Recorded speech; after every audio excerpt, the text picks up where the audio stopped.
Hello, everybody. Welcome back to Links with Friends. Today is June 25th. And we're doing, I almost said Links with Friends again. We're doing business and security.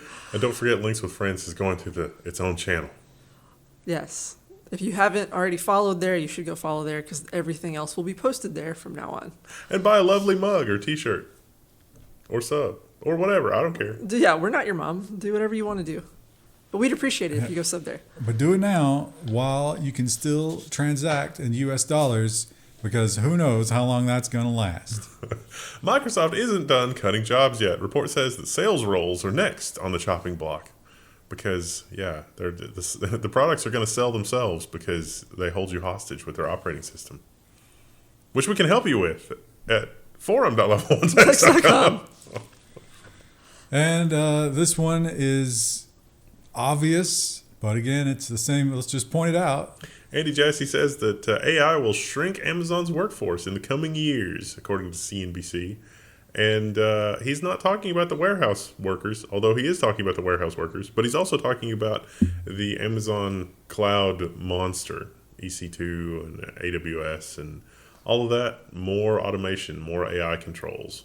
He kind of tiptoed around it a little bit, but he was basically saying, hey, this is now a competition. Learn to use the AI and learn to do it better than the guy sitting next to you, or you're gone. Rufus will never get my chats. And this one may be a little more predictable, but bigger number.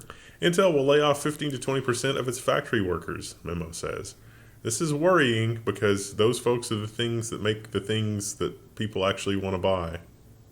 20%. That's a big number. I don't know exactly what the number is going to be because they're not sure like how global this is going to be, but it's going to be big.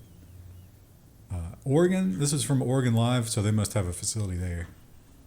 That's sweating.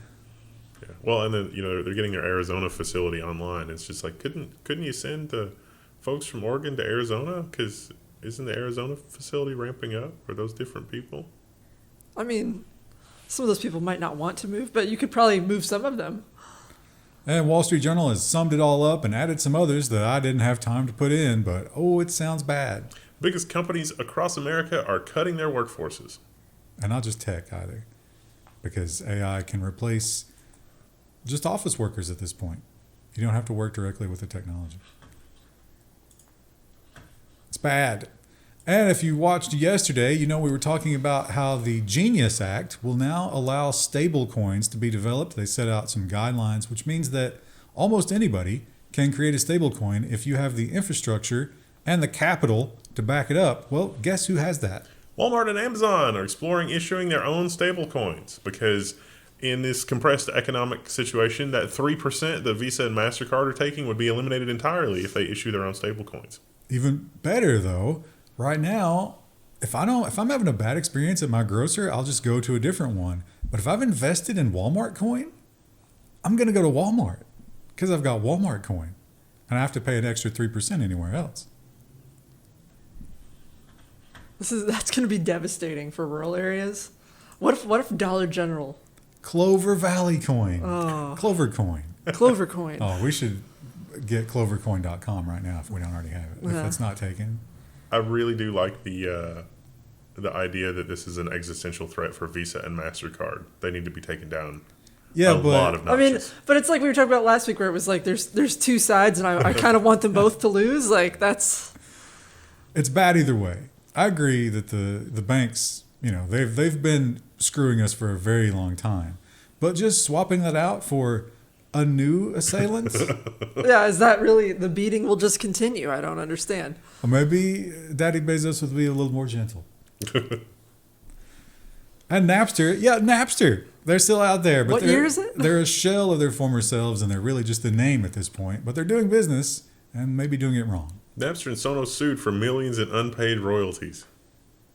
So Sonos had this crazy idea. It's like, hey, people that have our products recognize the Napster name. We should let streaming happen under the Napster brand. There were no royalties paid. There were some royalties paid, but then one company claims they didn't get it. They're only after $3.4 million, which... Yeah, I don't know if it was even malicious. That might have just been a clerical thing, but they probably ignored them when they came after it. So that's the thing about these big tech companies. Like, just taking them to court is so expensive that they'll ignore you until you do that because you probably can't afford to do it. And one man, God, we're going to lose a lot when he dies. Wow. But he is single-handedly trying his best to make it the year of the Linux desktop. Steam Beta finally enables Proton on Linux fully, making Linux gaming simpler. This article is it's interesting, the perspective, because you got to toggle this thing on Steam for compatibility, but the beta version is it's going to be on by default. But this is one of the first things we tell you to do in the guide because, most games work fine. Otherwise, the only games that Steam will let you install in Linux are the ones that Valve has explicitly okayed. But a lot of games work fine, even though Valve hasn't explicitly okayed the game. And that's what the toggle does. You act like it's nothing big, but you don't understand the average user. Well, yeah, that's why I say it was an interesting perspective. It's from a UX perspective. You always want something that makes your life easier, just turned on by default. And Linux is the antithesis of that. And it's funny how the youth, they emulate the adults, or maybe this is not even the youth. I don't know. Roblox is a weird place. It's youth. Well, there's predators and youth on Roblox. Well, how do we know this isn't the predators? Well, yeah, I guess you can't. ICE protests pop up on Roblox as kids organize virtual demonstrations. Players created their own signs and protests. Frick ICE. I haven't heard frick in a long time. Whenever somebody replaces a swear word with an alternative, but it means the exact same thing, I lose all respect for them. I think it's funny when done correctly. Nothing children do is funny. And the corporate government marriage, it's always been a bad idea. There was one government that was built on that, and it went poorly. I mean, it went really good for a while, but then catastrophe. And I don't think we should go back there. Trump Organization announces a mobile plan and a $499 smartphone. And this is anybody watching this program is probably laughing derisively at the technology here. I love it. I love the design, though. It's so Trump. Like, look at that. Also, it costs $47.45. Oh, my God. The branding is hilarious. Do you think he has any, No, they point out this is pure licensing. He has no idea what's going on here. Also, they didn't say who the actual wireless service provider was going to be. But surely they're just renting that, right? No way they have their own spectrum. There's no service whatsoever. Except for a small area in front of the White House. They did point out that 4745, as fun of a meme as that is much more expensive than Verizon and T-Mobile and AT&T for the same service. So some of those have a $25 a month. Well, do you want to support Trump or not? Do you want to whip out that gold-plated phone when you're paying for something? I saw a guy recently. You know how some credit cards let you put whatever picture you want on it? Oh, yeah. He had Trump and an eagle on his debit card. I picked the tie-dye pattern. And here's some good news, though. Maybe some reshoring for all those chips that aren't the sexy ones that NVIDIA is going to make all of from now on. Texas Instruments plans $60 billion in U.S. investments amid Trump's onshoring push, including manufacturing facilities. This is actually kind of exciting. Supposedly it's going to employ up to 60,000 people, which means that we need 60,000 people that are ready to work in the chips industry, which means that we need to get on that yesterday. But I wonder if that's 60,000 ongoing employees, or is that 60,000 people to build the robots? I mean, I hear Intel is shedding a lot of people. Maybe TI could scoop those people up and build, TI 2.0. Well, one company that's going to need some more chips is Nintendo, because they sold out of the Switch 2s. It was the best-selling console of all time. And if you have one, you should be filled with shame, because you have enabled this. Nintendo will take your Switch 2 offline forever if you use a MIG flash cartridge. Technically, they're bricking the console, because if you ever have to reset your console, it has to be activated online. And guess what it won't do? It won't activate online. You can play the pirated games until there's a forced update or anything like that you have to renew your online account. You just can't go online. So I guess get it online, pull the Wi-Fi away from it, and then pirate. But you can't get updates. However, from the Switch 1, you could download the updates and sideload them. I remember that. That was a pain, though. Yeah, at this point, it's like, why did I even buy this? This is just a work project. Because I got the FOMO. And I made bad decisions. I gotta say, I'm still enjoying Metroid Prime Corruption on the old Steam Deck. It's weird.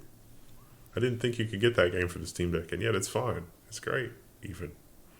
Well, mobile gaming, or portable gaming, I guess, is the new hotness. Everybody wants it, and this might be good for that because this is going to be possibly enabling making things way smaller. Atom ThinTech replaces silicon in the world's first 2D computer. It's not silicon, it's molybdenum and something I else. think it's molybdenum. Molybdenum disulfide tungsten Go read it. Small stuff. Google all those things because I only know a few of those words. I remember when IBM announced that they had made an absurdly fast switching circuit out of carbon like 10 or 15 years ago. It's like, finally we're going to be able to move off silicon to something more robust. And nope, not for a while. Now maybe the theme this week is, the corporate oligarchy marrying the government and how terrible that is. But it's interesting because it's not always beneficial. Sometimes that can go in the other direction. Tesla stock has plummeted as Austin factory shuts down its Cybertruck line. They said this is a temporary shutdown, but no one is buying Cybertrucks. And the pictures out of Austin show that there are a lot of Cybertrucks at a lot of parking lots and malls and places. And the resale, my God. People got destroyed on those Cybertrucks. You cannot sell them, at least not for anything close to their original value. So if you build a company on one side of the political spectrum and, they buy it out of, some sort of signaling, and you immediately transition to the other, that could be bad for your business. Catastrophic, in fact. Is this the one? Do we have the article that has the stock price projection from like 49 analysts? The range was $20 to $350, which is quite the spread. Yeah. But all way down. Yeah. And I don't know if I think I know the one you're talking about. They pointed out that the only way they hit that upper tier target is if the number of deliveries just goes through the roof for the last quarter, which, what are the odds of that? What are the odds of, at the time you're watching this, let's see. Oh, yeah, 2 days. They're supposed to do the Robotaxi reveal in 2 days. We have not seen that. I'm expecting it'll be on the 22nd, so by this time it'll already have happened. Oh, okay. Well, at the time we're recording this, we don't know. I'm predicting that it is going to be very, very, very canned, or they're going to push it back again. Or maybe we'll get something really funny, like when he threw a brick at a Cybertruck and it, smashed it. Well, like when Waymo was doing the taxi stuff, like there was a lot of leaks and a lot of details, and we haven't seen that here. We will get a cautionary tale about that in the robot section. And here's an interesting thing that when I put this article in, I was like, more surveillance. It turns out not exactly more surveillance, but probably someday. Smart tires will report on the health of roads in a new pilot program. Basically, sensors in the tire can be picked up, or the sensors in the tire can log things that can be picked up from roadside monitoring stations. Well, it's the cars themselves at this point. And you might be thinking, they're going to monitor my driving. Well, no, not enough people buy these tires because these are very expensive tires, insanely expensive. I think maybe like Maserati or one of those supercars has them, but not a lot of production cars. So they're going to do the Google map thing. They're going to send out a fleet of smart tire cars to just drive around and collect road data. Michigan in shambles. That'd be a fun job. That would be. And if you are going to a music festival, remember that everything about you is being monitored at all times, and it can get things wrong. Download festival rockers told to take off smartwatches after moshpits spark emergency alerts. So it thinks you've been in a vehicle collision if you mosh too hard. I could see that. They had 700, this was in 23, but it had 700 additional calls that week above normal. And they're like, hey guys, please take those off. I've had my watch do that one time when I jumped off of a ladder. It was like, something's wrong. Yeah, it was like, hard fall detected. Are you okay? 30 seconds to cancel. And it's like, Jesus, that was only like one rung. Were you doing some backyard wrestling? Off the top rope. Yeah, backyard wrestling, some Cat 6 cable. That's actually the side channel is L1 Wrestling. Wrestling. And here's another cautionary tale when it comes to being caught for crimes you didn't commit. Now, we've heard about people who've gone to jail for this. But once again, it doesn't have to be official. This woman was never accused of a crime at all. This was all dealt with internally by the store. She was banned from the store, though. The woman mistaken for thief after shop face scan alert. So they thought the automated software and face recognition thought she stole something. And so she came back to the store and they're like, oh no, you're banned. You're not allowed to shop here. And she's like, what? Why? And so it turned into this Kafka-esque nightmare of like trying to figure it out. And they thought that she had stolen something, but she had a receipt. And then they're like, oh, we made a mistake. She describes a hilarious Twilight Zone-like experience where she had no idea. Because again, no one ever told her. There was just quietly, her face went into the facial recognition system and the employees were alerted. So when she would walk into the store, she said it was like the Twilight Zone where everybody was just looked at her. Like, what are you doing here? And they crowded around her and like forced her out. It took her a long time to actually get to the company because it was a third-party monitoring system. And when she did, they were like, oh, we reviewed the footage. Yeah, you paid for that. Oh, great. Thank you for throwing me off like that. And here's a cautionary tale. It's something we've talked about a lot, which is data brokers and the fact that pretty much anybody can find about anything about you at any time. The Minnesota shooting suspect, that was big news last week and continues to be big news because, yeah. Well, it got a little eclipsed. Allegedly used data broker sites to find targets' addresses, and so these were not Googleable. Most of us plebs you can Google and find an address, but these were senators. These two were because the woman had it on her website where she was like, "Hey, total transparency, I live among you," but he had 45 names. Remember? Yeah. So a lot of those names, and he had a list of the data brokers that he used. He wrote everything down in a notebook. Which feels a little like the passport from 9/11, don't you think? I mean, I guess he didn't like leave it on an online service. So I guess But he that's took better. it with him in the car. Well, you don't want to forget your address. I don't want to leave a mystery. He also had next to the notebook, he also had like an old, map system. What's the word? Atlas. He had an atlas that he had marked. Is it weird that he wasn't charged with terrorism? Yes. I haven't heard a lot about that. I mean, again, that fell The out. news cycle has been so extreme. It's hard to keep up with all the bad news. I mean, they charged the other guy with terrorism. I'm just saying. Well, it's going to the security section. We have more malware that you have to worry about, and they are getting more and more tricky. Godfather malware is now hijacking legitimate banking apps, and you won't see it coming. I love this. Did you include this because it's one of the bingo squares about the whole Android app sandbox thing? No, because it's an amazing security risk. So the way this works is it takes your banking application and stuffs it into the Android sandboxing thing that I'm always talking about. Like, why don't people use this? So the malware is leveraging this amazing security functionality of Android and running your banking application in a sandbox. But the malware controls the sandbox. And so it can see the stuff that you type into the application in the sandbox. So it really is your banking application, but your banking application is not talking to your bank. It's talking to the bad guys. And they also have a fake code screen so they can get your unlock code so they can do all these things.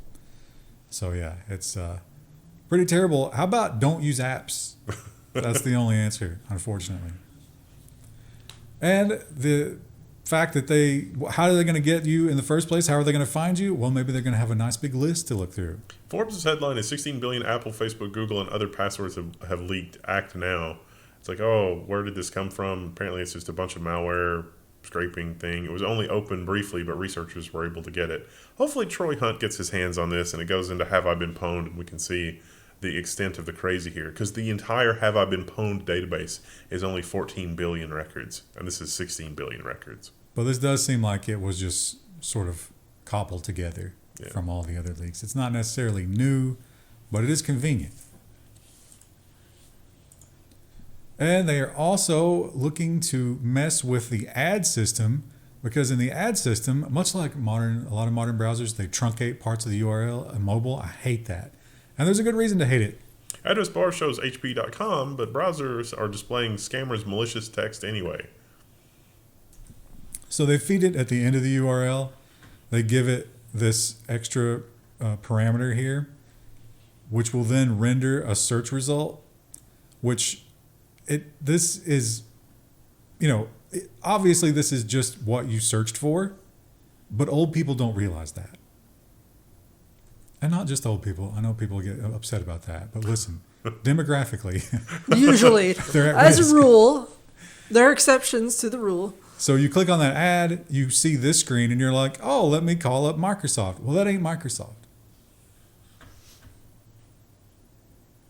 And as usual, the AdSense doesn't care. Does whatever it wants. And if you play Minecraft, first thing that all the hardcore Minecrafters, what's your mod pack? What mods are you running? Is this vanilla? Yeah. Vanilla. Well, be careful.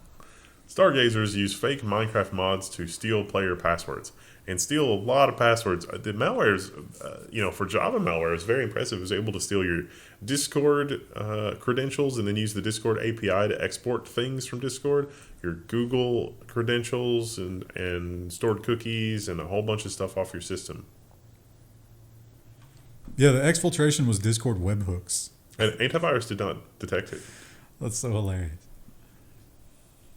And if you are clicking anything in a malicious email, you have to be careful. Literally anything. You have to just ignore it or use the built-in, if you use like a email service, they usually have a built-in button where you don't have to just click. That's what you got to do. Think again before clicking unsubscribe on those spammy emails, because that's usually not safe. So not only could that be a malicious link that might try to infect you with something, but they also point out that much like sometimes you'll answer the spam call because you're expecting something and there's nobody there, and you're like, why do they call me and there's nobody there? They're simply confirming an answer at your number, which is what this is doing. It's confirming that this is a delivery address that actually is being monitored. They don't actually unsubscribe you from anything. In fact, you will be hyper subscribed because they know you're real. And the government is doing everything at light speed and maybe not always paying close attention to security. GitHub is leaking Trump's plans to quote-unquote accelerate AI across government because AI.gov has a GitHub account. Now, there's nothing in here like API keys or anything terrible. They're really just, you're able to see what they're coming up with. And some people have run it locally, and yeah, it's a website. They want more AI in government. Shocking. That explains some of the unhinged things we've seen too. It's like somebody just literally put this down in a large language model, and the large language model was like, I'm just going to hallucinate wildly. And it's like, oh, this sounds good. It's like, Ship it. It's fine. And here's a pro tip if you are a meth user who is desperate for money. Not all cables these days are made of copper. And these people had a very disappointing yield from their theft. Vandals cut fiber optic lines, causing outage for Spectrum internet subscribers. This was in California. I read this as outrage, which is also accurate. Can you imagine how upset you would be? Yeah, I'd be upset. Takes them a long time to fix anything where I live. Yeah. And if fiber optic, you're not just going to patch it. It's a pain. And those people did it for nothing because they can't sell that cable for any meaningful amount of money. Yeah, it turns out fiber optics is in mass production. You can just abandon miles and miles and miles and miles of fiber optics in a field, and it's fine. And the anti-ICE protests were not just about anti-ICE. As usual, whenever there's a big gathering, people tend to loot. And Apple had a fun warning for those people who looted their store. Return the phones. Apple sends a warning to thieves who looted iPhones during the Los Angeles riots. And a lot of those phones turned up. They were just left on the street. They make an alarm noise. Just threw them away. They show the screen. It says, and there's like, take it back to the Tower Theater. They knew exactly what location they needed to go back to as well, which is hilarious. So yeah, maybe don't. Those are all pro tip. Here's another pro criminal tip. If you're a meth head or whatever, those display models are not useful to you. Like, they're never going to be something that you can sell. Even the non-display models, like even if you grab an armful of shrunk wrap phones, they know exactly what the IMEI is. That it literally is worthless. I mean, you could dupe somebody, I guess. Technology just making it harder to make an honest living or a dishonest one anymore. Anyway, that is it for this episode. We will be back on Friday with the last episode that's going up on the main channel. Don't forget to subscribe to the new channel and also visit store.level1text.com. It's Nonsense Friday.